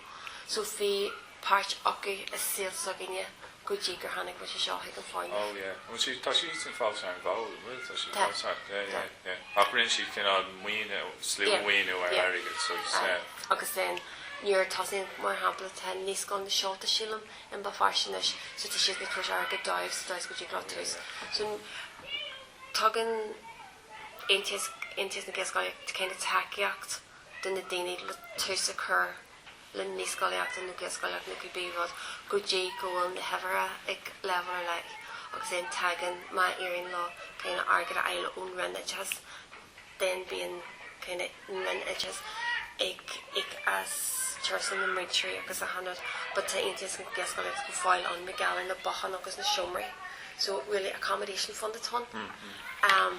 So to call you Gaelscoil act on fast because she's non who call you literally a horse doing you for on your policy no matter how much has a good source and shaw to scan the CCMS on so to kind of Arnold lucky and then to Arnold control logging you August Mata the control school right taking EF on your collar doing you Nero really would be on doing you more Neil much virtual CCMS or the more bridges not controlled either found to maintain it on so Nero really didn't be on doing you August shouldn't have call you on the tour because quite your horse doing you and Nish McGallagher already got high in the plenty damage obstacle like an EA and ish and the Gallagher question the Gaelscoil award Neil more into Gaelscoil the virtual CCMS more Neil Skull Catholic much Mergal Air Macar much Crashes or B Aaron Skull Killian Shin Golan Gaelic Thír Eoghain Agus Mergal or Goal and Gaelic Agus and chorus and uses Susan Shaw more political ball you know and Shaw just how much multi-dominational so Killian Shin go much Oscar shit down then Tapash is a skull nachhfuil creidte go bíocha tá páisiala a bhílinne a hanig ó creidte bhela. Agus me Gallagher nach grú kinda check ar Chris Wine kinda bunch leis gur hannig siad like so. But an coach mood in the school and the shit condy in the Gaelscoil and the bunny shit left. Sure, absolutely incredible. Yeah. That's just amazing. Louis too on EA and shit, so kind. EA perhaps in education authorities. Yeah, so kind all great to be Huggy new Huggy. She's on Matt. She's in my okay. She's in my. Did you not tell me more? Sorry for interrupting. Carolyn. I only speak the Queen's tongue when I'm sorry. And he's recording it by the way. Yeah. She did. Give her tattoo. The EA, as the Education Authority, tugan sin takeíocht duine mar gal cosans fáistí ar his policy ha fásaíocht fáinní country ranga reach na specialta sin like tá kind of a hanna cludiacha. Agus much she days go play low and say. Quite more than I. Well, as I got hanna fios there harna blinte. I can fear who's fishy jacker more fear fairground no new one in Shiflin. But a niche McGallagher will really kind of ik buggy agus forward to have bunch of in law. Agus near a hogan junk and Lauren shit that niche. Said about the EM many years ago, every time we would phone them, they would say, "Oh, you've nothing. We don't Davis use." No. Do you mean it was the Irish medium's not under our, you need to have somebody else, and that's where kind of Corlia was there to get points. But things have kind of opened up now that you can have to phone to the EA. They don't give you off the record advice. They were cleaning up with would not quote it. You could and then you could stand over. That was the problem. You didn't hear this from me, and Yeah. Whereas now they are more. Like over the first couple of years when I was here, it would have been if I would have been phoning. Oh no, we're not your advisory body. You need to go to somebody else. And we didn't really have an advisory body. We had Corlia, but they were only starting as well. So. Yeah, sorry. So I might just jump yourself then to what Deirdre's out. Second best. I'm just I'm just sort of asking people about their background and why they came to have an affinity for the language. Really, if you're not an Irish speaker, what sort of spurred you to become involved with the school and the project and Irish medium education? I don't think my personal reason because we're being recorded, but I'll go with making a contribution to my country. That's the nicest way of putting it. But also, I abhor our current education system. I think it's lackluster and failing our children in the hugest way. And I only had one child at that time. He had gone through ordinary school and it was not good. And yet I knew nothing about the curriculum or anything, but in terms of even his emotional needs or his daily needs or anything away from his home, I thought it was very, very poor. And I was always determined to have more children. And when I started looking into this seemed to be take care of those children who weren't into learning, and that it would have an impact on them, whether they were taking part or not, because they were being exposed to two languages. But what blew my mind completely is the first meeting that we had with the likes of Pilbo Rooney and Corley Gaelscoil, the people that they brought along to speak. You met Brian, you were there that very first meeting in Dunola. Were you there? I was there. Oh, yeah. How did I not spot you, Eugene? I was there. I've already told Kieran that on that tape that the very first night we met down in Dunola, and you were there with and Anne was there, and so I didn't know Deirdre was there. I didn't know you I was there as a Corley Gaelscoil. I had asked myself and Moya from Gaelscoil, how do you go down these? Well, there you go. Oh my God! Who would have known? Give me more stress. I've known you even longer then. I didn't know you then. So sorry. This is being recorded. Be nice. I am holding back. So all those individuals that I met on that night, most of them had PhDs, and I was like, Yeah. this is a bit weird. But their PhDs were in something that gave back to their country. These were the parents. No, these were the people that come. The people who came down from the call and that. Or had been through Irish medium education, or just supported the language, or things like that. There, and I just thought it was fascinating how so many people could have PhDs in these things like environmental sciences and all these things that, put something back into their communities. Paul McKenna. And they were also could hold a conversation and were very personable and also were strongly passionate about returning the Irish language to its glory. And I went home and I studied a lot, and I thought, how did that happen there? Do you know what I mean? How can you have a concentration of that calibre of people? What was the influencing factor? And it come back to Irish medium education. And I just thought it was very strange, and that's what really sold it to me. And then at least I would have known that if I was ever to be blessed with children again, that I would know what school they would go to, that they would have all their needs catered for, particularly if they weren't interested in education. Excellent. Brian was telling me about some of the sort of campaigning that you were doing. Do you want to say some of the rocks he came up against, or some of the door knocking and stuff of that nature? Do you want to? We did door knocking and trying to explain to people that we weren't trying to raise an army of Fenians was difficult, but we finally got through to, it was 3 or 4 families that were, interested in the Irish language and what we were doing. So that's how we started off. We started off with very few, but we put heart and soul into their childcare and everything. But we leafleted the cars. We spoke to every person we met. Just did everything. Ads in papers. More information nights with people. And it started there. Now it was very small at the start, and it was a lot of work. Yeah. Brian was a director in Dunulla, and I was employed there, and we were using the front foyer as the nursery school. So I was just telling Karen just that very thing about the very first day the children arrived. We had to get them into Dunulla. The Gaelscoil, the mobiles weren't ready. No. And I says we could have knocked down the mobiles because they were only put together with chewing gum.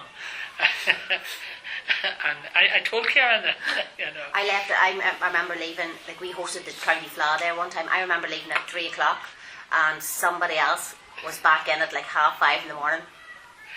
Not to get the place ready. I think it was to double check my standard of work. That it was okay for the children to come into. So it was sort of like that.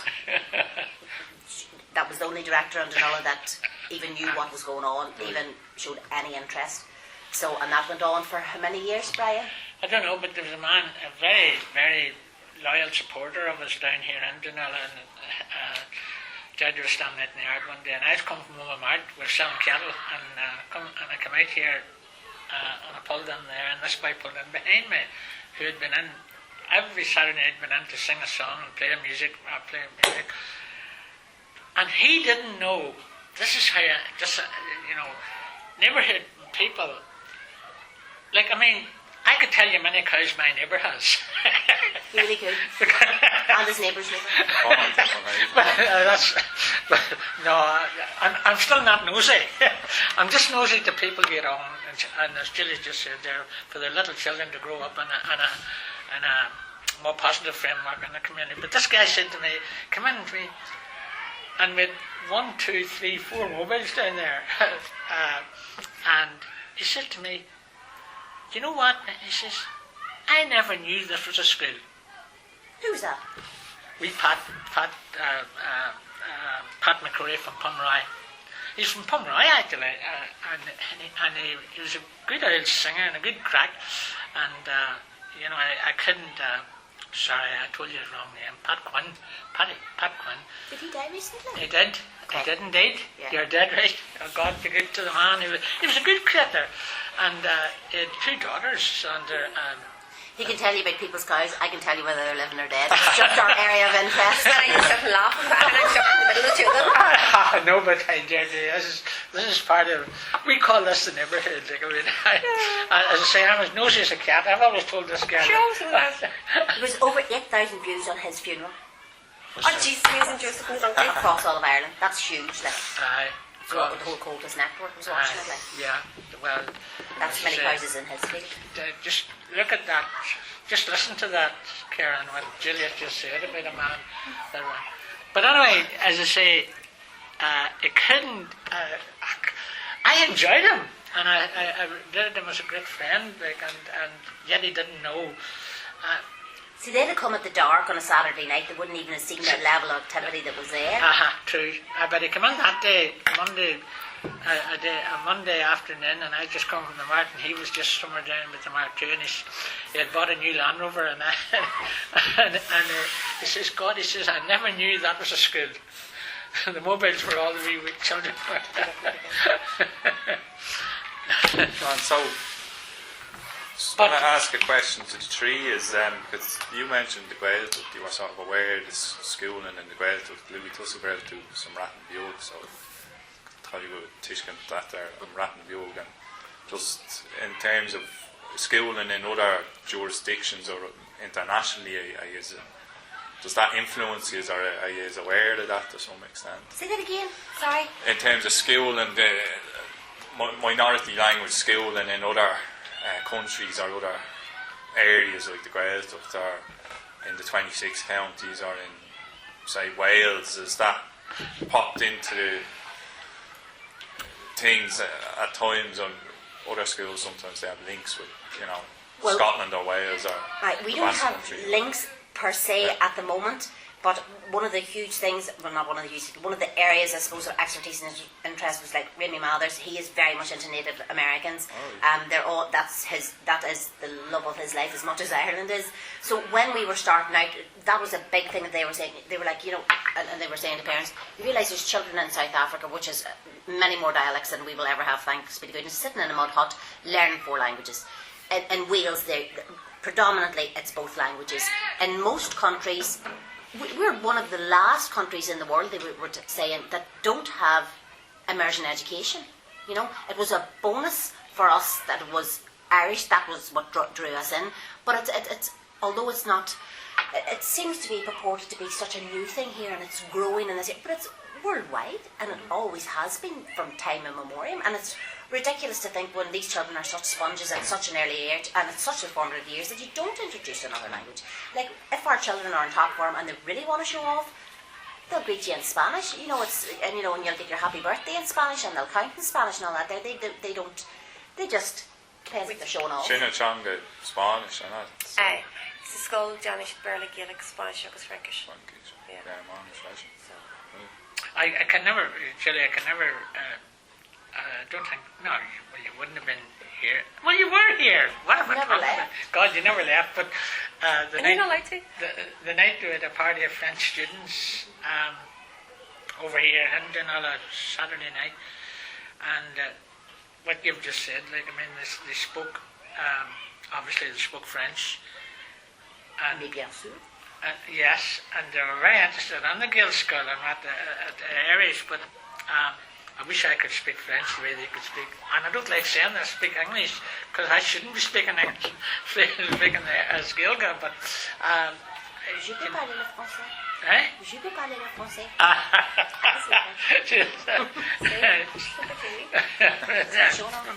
But actually, the chairman or the president, what do you call that? Kieran McGallagher Belfast. McGallagher, he was with him that night down here. I had a good long chat with him actually about his father was one of the. His father was working in a pub. And he told me his father's. And the boys came and just. Doesn't sound like a solid. Are they hitting the window? Because that wall doesn't sound so solid. Okay. They're scared of you, Blade. But no. And now Kieran is now the chairman or the CEO. What do you call it? CEO. Yeah. CEO of Corleone and what is Philip Rooney? He's the chief executive of India's Gaelscoil. Man extraordinaire, just I like to call him. What? Man extraordinaire. Man extraordinaire. Good. But it was. You didn't meet Philip? Need to follow, not yet. No. I will. But, Two cars. well, you can give him a regard. Give him a. Don't tell him we said low talk. He sent a photographer down to us recently for this article. We may have played up a little. So we said the photographer just send them one in to him next. So it's a bit of Or crap. get the piggybacks and the lots. They come down to professional photographs. Yeah, those weren't used in his article, I can tell you, but Just can I tell Karen just a bit? My dad and my mother and father from Mahara and County Derry, but they have the blueprint for a scale got just out Karen Tahar just outside. I was going to mention that actually. Yeah. Did you get an interview with? No, I will next month. I'll go down. This will read it. Because they'll tell you they bought a farm of land. Yeah. And they have cattle on it, and God, sales is unbelievable. But at that place actually, which is post office, Shoppa, African Post, housing development for all the, there's, I don't know, maybe, and a farm of land, plus the school. Actually, I had a cousin, a parish priest in Mahara. This is what I called it. Earlier I told you there about the church and state. I had a cousin down there who was a parish priest, and he was, he's insisting on building what do you call this, ordinary school, not Irish medium. just an ordinary. Just an English medium. And I told him in I legit, my own cousin, Seamus O'Connell, like, and he was parish priest down in that parish, and he went ahead, got money from the department to build a conventional school, an ordinary school. Niall O'Cahan, the man you'll meet, the chairman of that whole committee down there, he went and gathered up the support like us here and built Karen Tahar IME school. It's right beside Slaughtneil Football Club. That's and the funny thing about it, there's nobody. St. Bridget's School there, there's only about 40, 50. And there's 150 at the Gaelscoil. That goes to show you what a community is, and he'll tell you, Niall will tell you, and the rest of the guys down there. They were on the TV, TG Cahir the other night, actually a very good programme, I enjoyed it. And I don't know who one of the two boys that play for Slaughtneil Football Club were quite, and the other girl, if a Cassidy, she'll get a Hurley camogie player with Derry, with the Slaughtneil club and the Derry team and the. You look at me, I never left it a stick in my life, Brian. I know, no, but she's one of them. But if you want to get from the grassroots up, well, I've given you some of the grassroots here, or from ploughed fields, from a bog here, bog over there. We're doing Elizabeth. You're sitting in 4 metres of turf, as I said to you, bog. And we had to dig that out and carried it away. Up here was hard till, where we're sitting now. But, by the way, we're still in the townland. gCrann. I'm always talking to this one. I know. The townlands. The Loganum. Yeah, came one who's a tall lesson Loganum. What's the... Niskel gCrann. Cranny is townland here. Oh, yeah, right. Yeah. Cranny. And what does that mean again? Means crann for forest trees or whatever it means. In fact, so there was a wood here at one time. Oh no, sorry. Gaelscoil gCrann's called Gaelscoil gCrann because where we were positioned down in Dunola, Brian had spent a lot of time putting back in trees that are native to Ireland. So it sort of went with that theme and small acorns into big oaks. So actually, the housing estate down the road there, Cranny Oaks. Kind of, I thought there's a contradiction there that it's just half a mile down the road called Cranny Oaks, which is oak for the tree or for the I don't know, there's sort of a head-on clash. Well, not quite. It's called Cranny Oak, quite nice name, it's been name, but appealing name. But whenever you don't understand, the townlands where we get a real feel for life, would give me my feel for life. And I know this woman here doesn't believe me, but that's it's not that she doesn't believe you. We're just constantly being educated on the importance of them and the boundaries of where they start and where they finish. Cranny has to be used in the I had 2 chartered surveyors yesterday, and God, they were crack coming out to measure around house and estate, you know. We're going to build more houses, Julie. Sacred Heart of Mercy, put that to bed, oh God. But when she say, I had no bother sleeping last night. I bet you needed a day. We walked a bit, eh? I bet you needed a day after you finished it. No, but they were surveyors and all the rest of it, and the one that know what you said there a minute ago, the defining of our boundaries, like, which they're able to get, that maps and drawings and. You not say forget your maps. See that tree there? Or that tree there? That's that boundary. But as I say, that's where we came from. Right. And into the future, then, is there any plans for world domination? Okay, world domination. That's it. I'm going to badger this girl here. Rest, peace, quiet, and rest. Stand your contract now. There's a lot of things that's not on my contract. Yes, indeed. Where are we going from here? Where are we not going?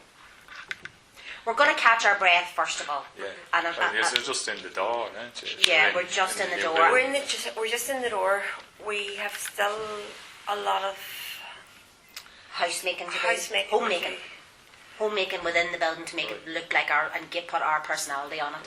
Deirdre has not been off on a summer since she started, and if she's not off, it means I'm not off.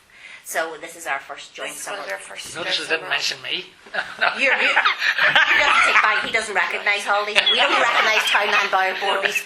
He does not recognise holidays. Days off. Yeah. Never has, never will. If I have a day off, you go, what do you close school for? So I should be open 24/7 for Brian. We're going to what we have. We're going to make sure that we have it well, and it's great to have a building. But in the building, you still have to make sure that your teaching and your learning's going on.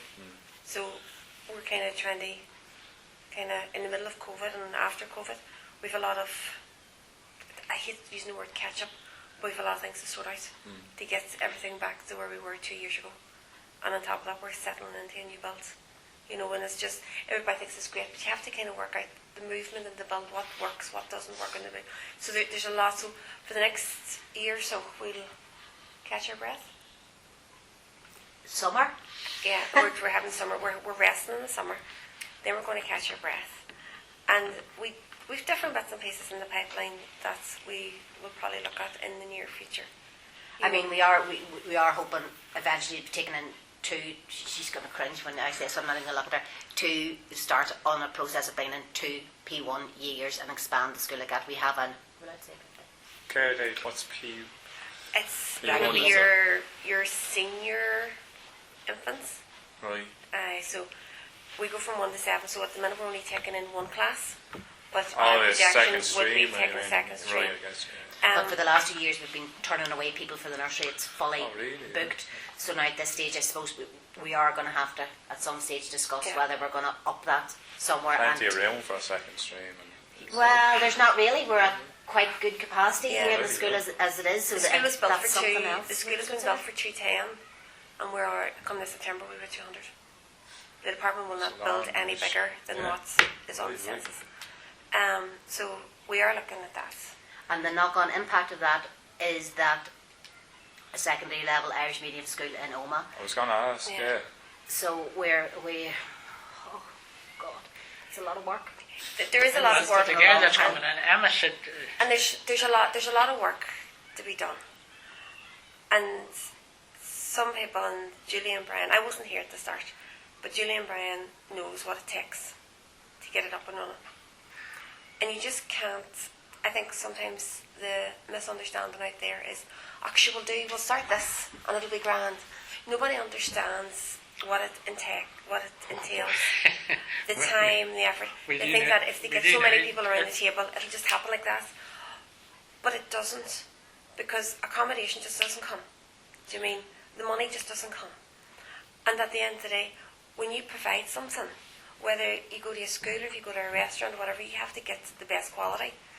One of the things in relation to secondary education, and it goes back to what I said when I first came out in teaching, there wasn't a lot of primary school teachers, and I was presented with 3 jobs. You know, I could have went anywhere. Whereas now, I'm not going to say there's loads of primary schools. We still have a gap in relation to the amount of primary school teachers that we have for Irish medium. But then when you move into that secondary phase, there's less again. But not only is there less again, there's less with that specialised subject teaching. Because you need, you know, I can sit here, my degree is in Irish and history. Could I go and teach GCSE Irish and GCSE history and A-level history? Not for all the tea in China. You know, yes, I have Irish and I have that degree, but you need to have more than a degree. And that's where one of the things in the Arniel, in the sector, we're missing.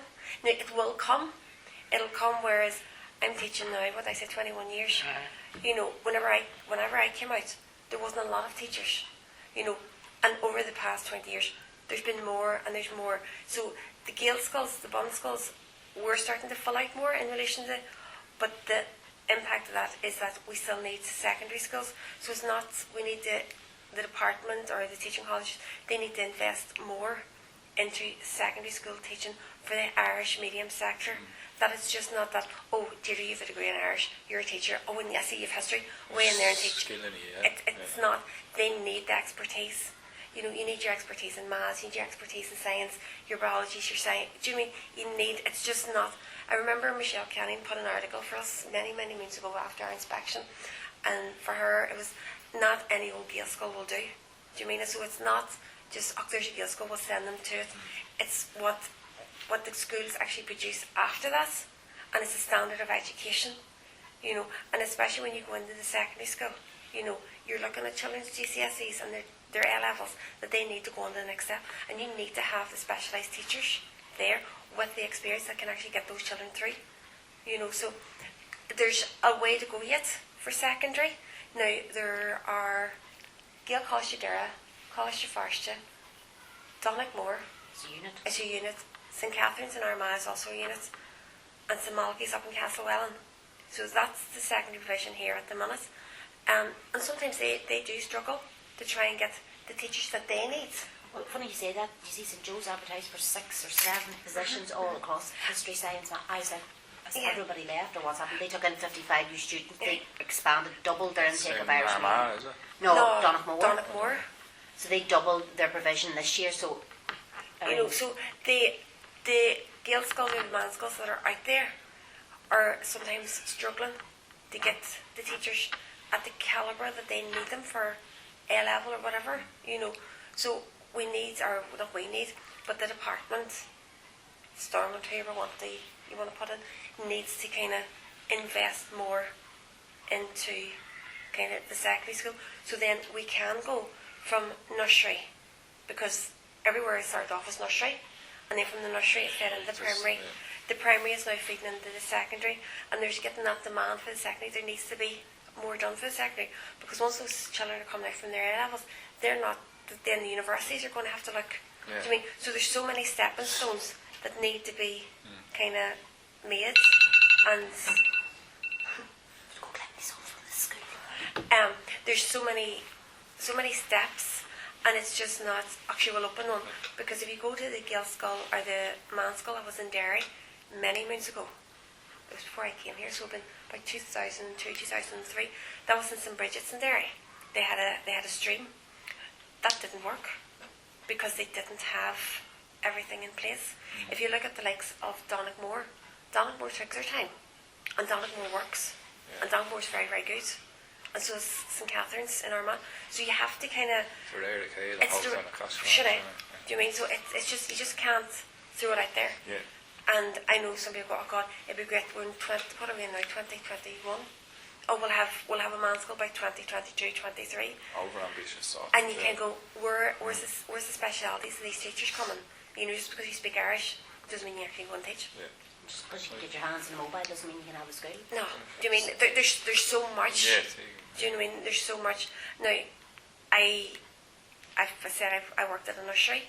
I was in Gaelscoil before I came here, and then I've been here.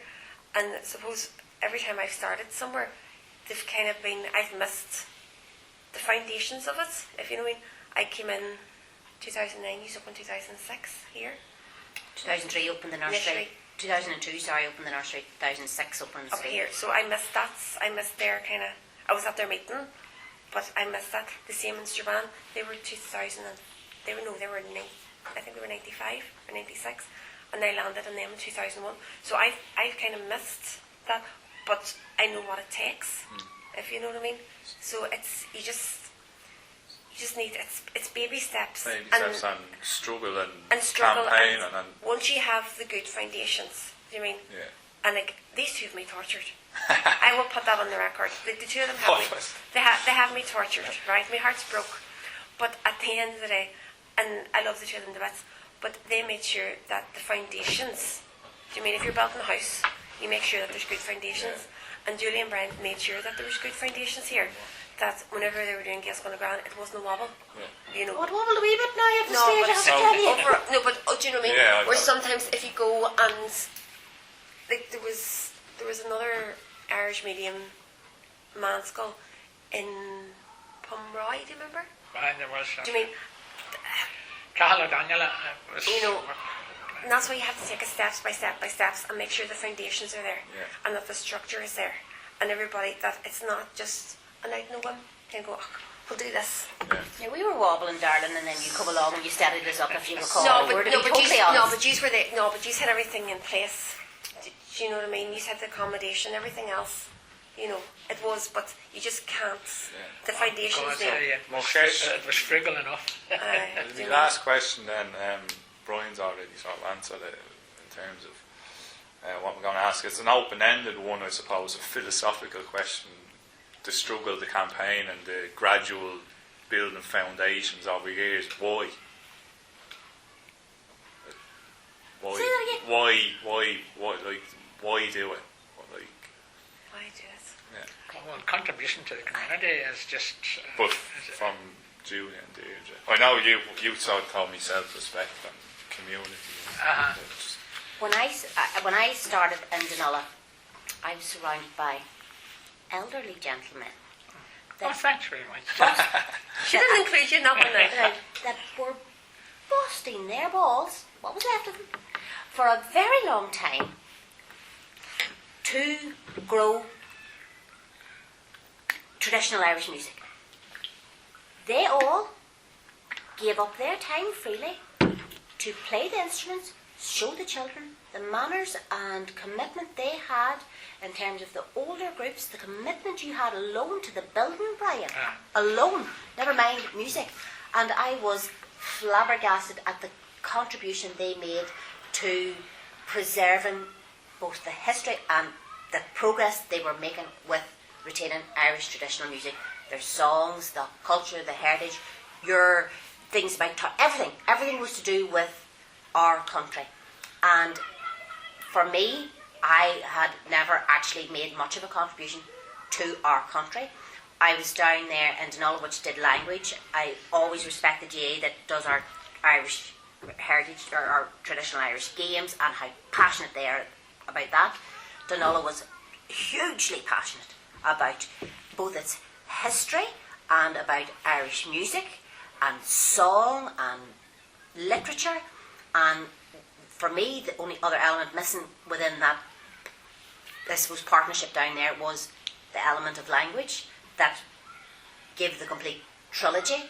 And for me, then that was going to be my contribution back to my country. And I really genuinely thought, I'll learn Irish, that'll be my commitment. But just, I suppose, on a different level, I have never learned Irish, unfortunately, except words saying, don't cry, don't run, please sit down, stop. Anything to do with children. And so that for me, to be able to have hundreds of children per year come out with a love for the Irish language. And I was trying to convince my daughter to go to Irish medium secondary school, and she said, but why? And I was like, because every time you speak an Irish word, this was the centre, I said, it reverberates through our ground where our ancestors are buried. I said, and many of them fought and gave their lives for their country. All we have to do is speak the language. I mean, it's not difficult to do that. And I was like, that's why you keep on your language. She went on. I didn't need that much convincing, but she went to Irish medium. But and it comes back to that, I can't even remember who said it, but a country without a language is without a soul. You know, and it is simple things like that. And I do believe it from an energetic level. If you do repeat your Irish words, there's many a person went to their death for the love of their country. So why shouldn't we put some small effort in? Right, yeah, very good. Thanks too. Where did I go? My uncle's score. What does uncle score mean? Just last Last word, I word. suppose. Yeah. Where did I go? I don't know. You got a nice paycheck out of it. Look at our new dress. Load of new dresses. Look at our wages. Needs increase. It does. So, I suppose for me it was just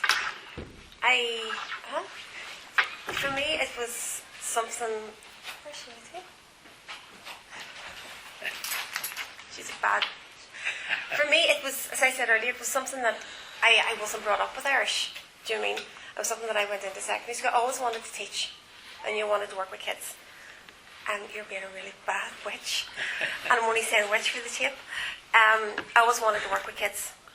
And then I went into secondary school and I started learning Irish.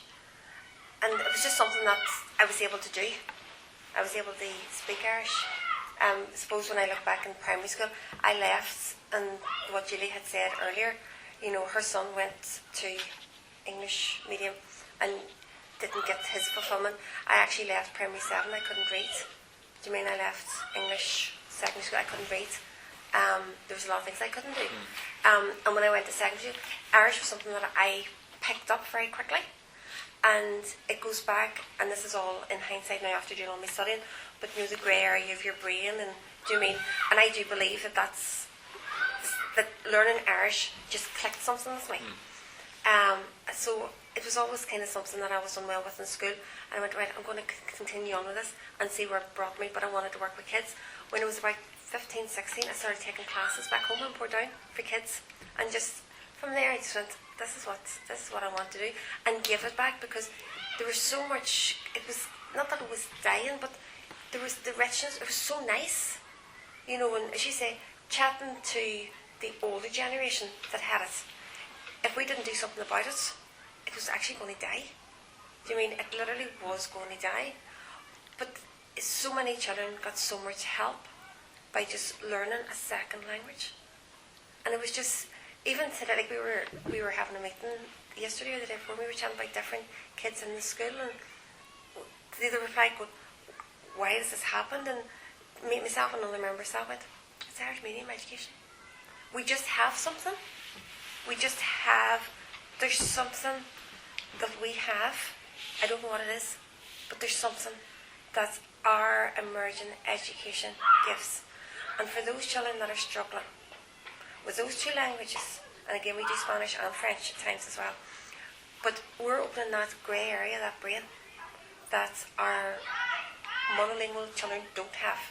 You know, when parents come to me at open days and says, right, what is this? I would write, use your brain as a filing cabinet. You have 4 drawers in it. If you send your child to an English school, you're only opening the top 3, if you're lucky. Drawer 3 and drawer 4 is laying vacant, you're not opening it. You bring them to me, I'll open the 4 drawers. I says, and our motto is opening the doors of life. And that's what we're doing. So every door is there through the emergence education, through not only through the language, through the pastoral.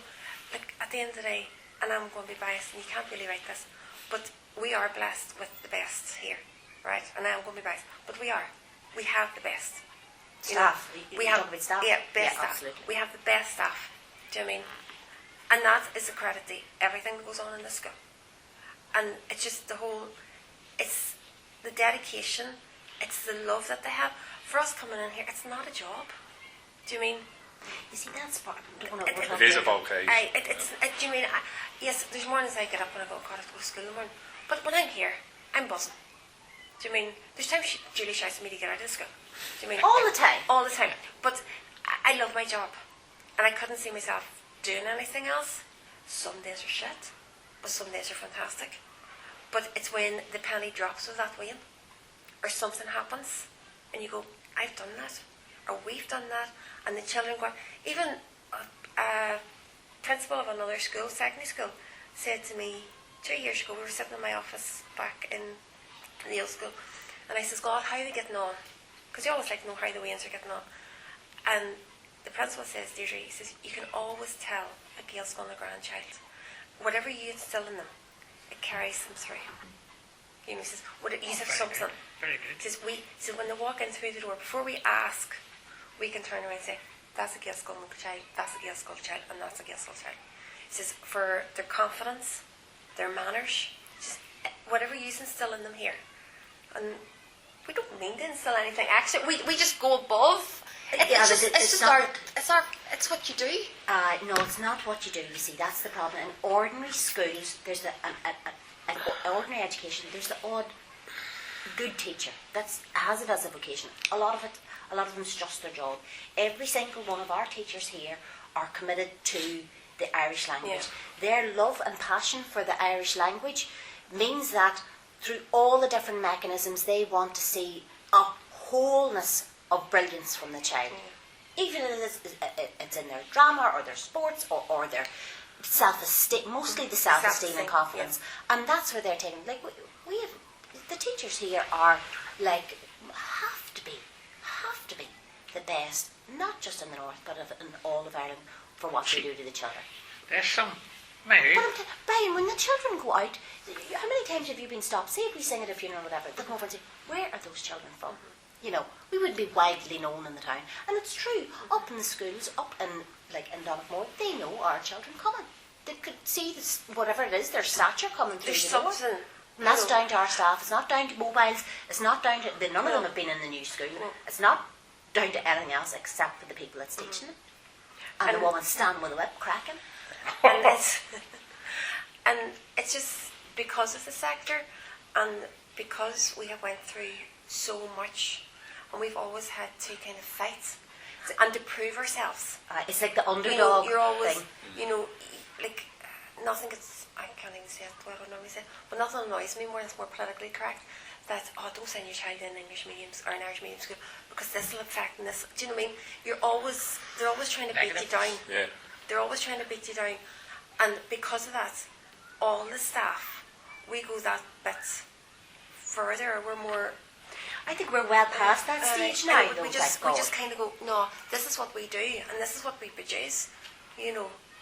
And it's just, I think over the years we've had so much, not just Gaelscoil na Gcrann, the sector as a whole, you know. It's just, the teachers aren't here because it's a teaching job. If you wanted a normal teaching job, you go to any school. Yeah. But to go to an Irish medium school, you have to be committed to the ethos of that school and for the whole sector and know what you're getting involved in. And it's not a 9 to 3 job, because outside that, you know, if you're in an English medium school, you can go to a youth club and you can go here and you can go there. Whereas with the staff, like some of the staff here takes the youth club. You know, I started the youth club many moons ago, and then I got too old. But no, but do you mean there was just I started Ogres here. It must have been about 2011 that we got up, and then I handed it over. Do you mean so? There's different bits and pieces that we go to make sure that it's not just a Gaelscoil, that outside it's a community. It's a community, and Ogres comes into us. You know, there's so many things going on, and you just enjoy it. And I suppose part of it as well as parents, and I know some parents might be annoyed, but they also make the commitment, I suppose, definitely not in terms of passion to the way that staff do, but I mean they're taking a leap of faith. Over 95% of our parents don't speak a word of Irish. They pick it up as they go along, wee bits and pieces. I got it, that's the same in all schools. It is, It is. So they're making a commitment. They're making a huge commitment. My ordinary primary school is 3 minutes from my door. I wouldn't send my dog up to get educated there. You know, my children could walk to school. I prefer to drive here every morning and back home and back in the afternoon, so that my children Get the best. Get the best. But you know, my eldest, he had dyslexia. The ordinary education is just not interested in an individual like that. I don't care what services they put in and what they pretend to do. You know, and he, and along with 6 other boys in his class, were left to twiddle their thumbs. It's funny you say, like, there's in the 26th, there's a debate roaring now about, they're trying to give derogations to people from sitting the leaving, using dyslexia as an excuse, sitting the leaving in Irish, you know, and you have people like Pádraig O'Dear, Professor, who's trying to push back against that, but that's one of the sticks they're now using to be Irish with. But as you're saying, Irish away? yeah, well, as you're saying now, though, your son it was to his benefit to come here. No, he didn't come. He went to ordinary education. Oh, did he? And it was him that highlighted it. So, and when I met with the educational psychologist, and Kieran was in P5, he said, that lad's going to end up in a site anyway, so don't worry. You know, don't panic too much about education for him. He'll never speak another language. He'll not do this. He'll not do that there. But he went on to secondary school, and he went on to his A-levels, and he went on to goddamn university and had a party. Sorry, did a bit of computer work. But you know what? One of the GCSEs he passed. Sorry, was it GCSEs or A-levels? Was Irish. And now this is a lad. Even he can read. Please don't use his name. But whatever Irish stirred within him, and again we don't speak it at home. It's the grey part of the brain, and I go back to that. Yeah, it's one of the GCSEs. It woke his 4 drawers of the cabinet weren't opening, and when he took on another language, it started opening. Do you mean? Yeah. And I can relate to that because I said earlier, I left primary school, I wasn't able to read. Do you mean my maths? I couldn't have told you a table. My mother's heart was broke, you know. And I remember from primary 5 being taken out of class every day after break time with Mrs. Quinn. She was like a Barbie doll. Can't like that. But you know, and not that all I was good for in primary school, but as I got up to P6, P7, if somebody down the school in our nursery or P1 or P2 had a toilet accident or needed changed, they called for me. I was sent to go and give my teacher a glass of water maybe 6 times a day, and I had to wait and run the water for 2 minutes, pour it out 3 times, and then bring her back the 4th glass. And but do you know what I mean? That's where you were kind of put to the side. And that's when I say, see the grey area of the brain. And at that time when I was in primary school or in secondary school, I didn't understand the grey area of the brain. And it wasn't until I went in to my degree and looked at all the benefits of being bilingual and do you mean all of that's research. And I was going, that actually makes sense, because everything started to click when I started learning another language, which happened in this case was Irish. And when you look at Keelan, the GCSE that he got was Irish. It was just opening that, you know, and that's what you sell to the parents, you know, of the whole benefits, and actually opening up or awakening the grey part of your brain that lies so dormant in so many people. He got higher in his GCSE Irish than he did in his GCSE English. So and again, we don't speak Irish at home. I don't have any Irish. It doesn't make any normal sense. You know, so. Say it again, Julie. He got a higher grade in his Irish GCSE than he did in his English GCSE. And though English is his language he was born into, and we don't speak Irish at home. It's weird. It's weird. But you know what? That's very. Was the questions? What did you think of the questions that were set in front of him? I didn't see them. I don't know. He got them read out to him because he couldn't really read. He got extra time and everything, you know. So. Oh, because of the dyslexia. Dyslexia, yeah.